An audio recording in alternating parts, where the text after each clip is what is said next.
conservation, the most important thing in the world for the world. So let's talk about why it's important. In the world, there are 7.58 billion people and 8.7 billion different species of animals. And this is the only place that we have to live. That's a good reason why it's important.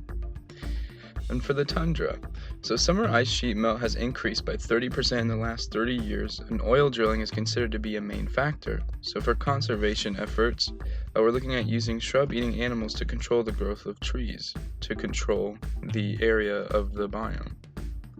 And for the desert, global warming is causing droughts, which is drying up water holes.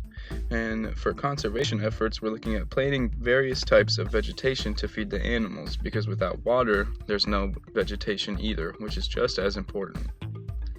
Now looking at forests, deforestation is a major cause in the destruction of forest biomes. This happens because people are expanding and more area is needed for farming or for housing.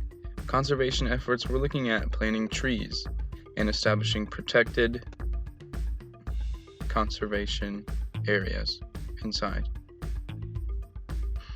Now for the aquatic biome, a big problem in the aquatic biome is plastic leakage, which is when plastic trash gets inside the ocean or any other type of aquatic biome and starts killing the wildlife. So for conservation efforts, we're actively searching and removing plastic from the oceans. For grasslands are being primarily destroyed by crop clearing, which is when we clear area for crops. And for different organizations, we have the Friends of the Earth, the World Wildlife Fund, and the National Park Service, which all help conservation in their own ways.